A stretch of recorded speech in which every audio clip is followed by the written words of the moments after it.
The Mage Emblem sucks, and here is why. Myopes. Let's get this shit started, shall we? The Mage Emblem has an absolutely lower magic penetration than the Assassin Emblem, even with Rupture equipped. Without Rupture, you get 8 magic pen with the Mage Emblem, while you get 14 magic pen with the Assassin Emblem. When combined with Rupture, you get a total of 13 magic pen with the Mage Emblem, while you get a total of 19 magic pen with the Assassin Emblem.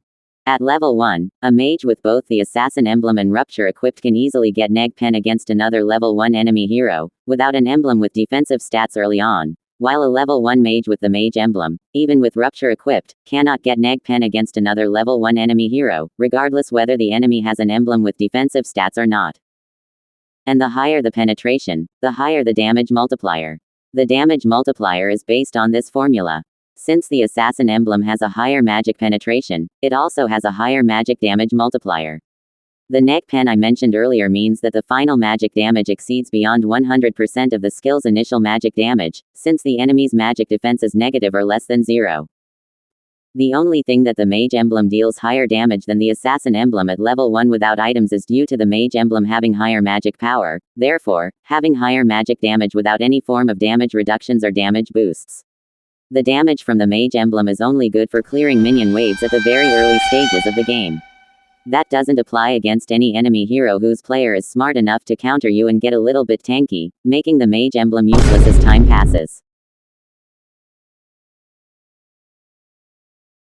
The only issue you mage mains have, is that the Assassin Emblem has no cooldown reduction, which, the Mage Emblem, legitimately gets, and has an advantage against.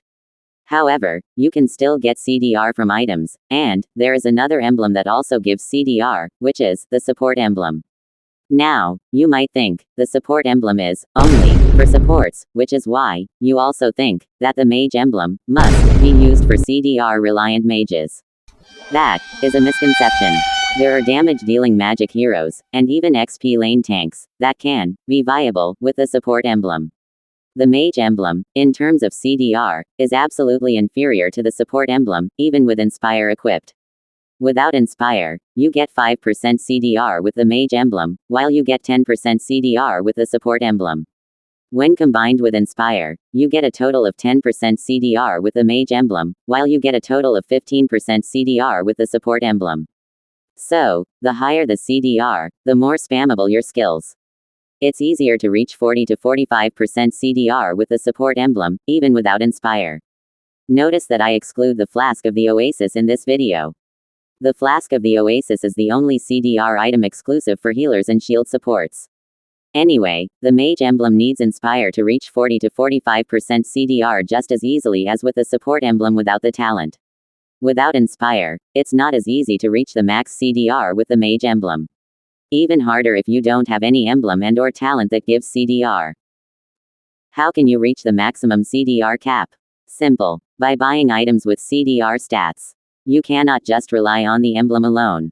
Players who use Assassin Emblem on mages can still reach 40 to 45% CDR easily by buying items. Unlike either the Assassin Emblem or the Support Emblem, the Mage Emblem has no movement speed bonus. It only gives extra movement speed when you equip the Agility and/or Wilderness Blessing talent.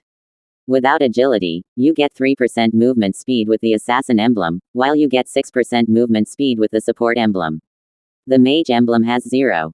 When combined with Agility, you get a total of 7% movement speed with the Assassin Emblem, while you get a total of 10% movement speed with the Support Emblem. And this is the only situation where the Mage Emblem has a Tier 1 talent that compensates its lack of movement speed bonus, but that doesn't stop there. With Wilderness Blessing, you get another 10% movement speed. If you equip this Tier 2 talent without Agility, you get a total of 13% movement speed with the Assassin Emblem, while you get a total of 16% movement speed with the Support Emblem. The Mage Emblem completely relies on the Wilderness Blessing for movement speed boost. Now, if you equip the Wilderness Blessing talent along with Agility, you get a total of 17% movement speed with the Assassin Emblem, while you get a total of 20% movement speed with the Support Emblem. The Mage Emblem, although equipped with agility, still relies on the Wilderness Blessing for movement speed boost more heavily than the other two emblems in comparison. This means that, excluding the sprint spell, the boots, and other items that give movement speed, the mage with the Mage Emblem moves the slowest among the three compared emblems. Upgrading the Mage Emblem with Magic Dust and Fragments unlocks the talents Inspire, Bargain Hunter, and Lethal Ignition. The Tier 1 talent of the Mage Emblem, Inspire, is only situational. It only gives an additional 5% cooldown reduction.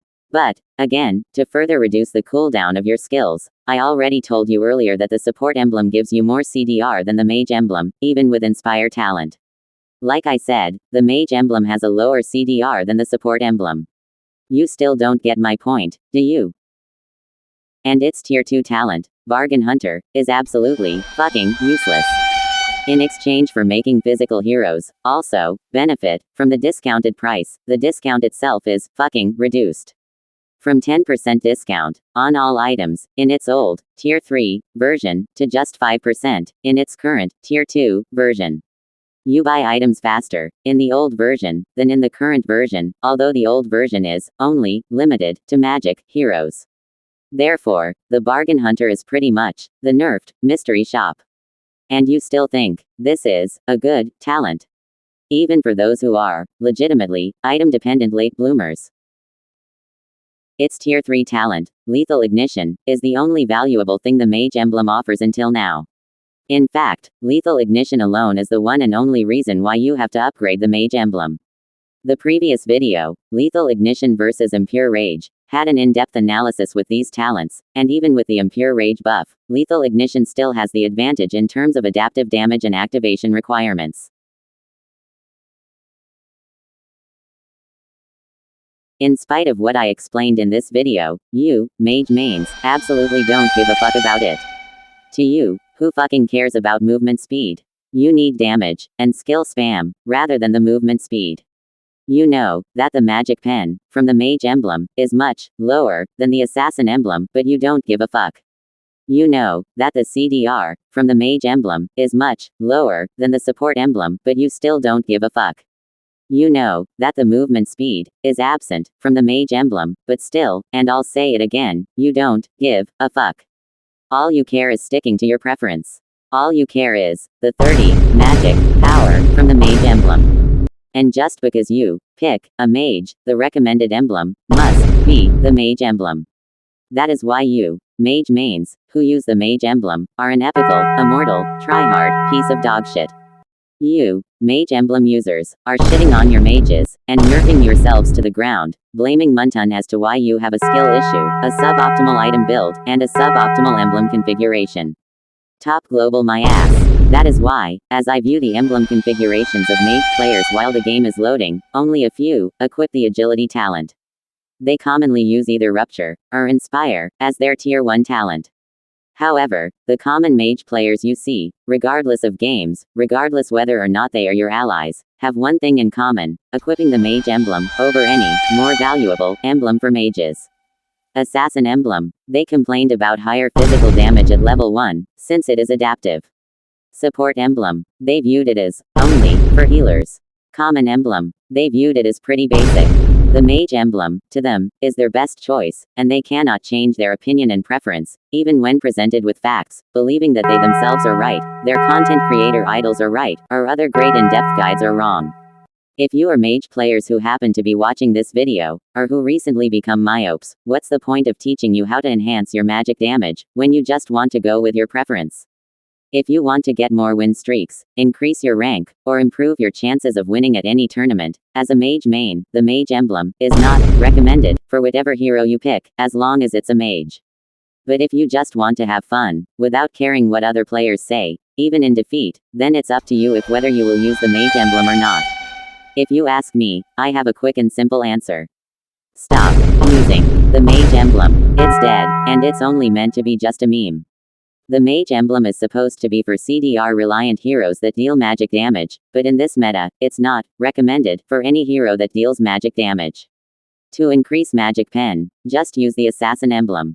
To increase CDR, just use the Support Emblem. To address your mage's mana issues, just use the common emblem. Is there a valuable reason that you must use the Mage Emblem?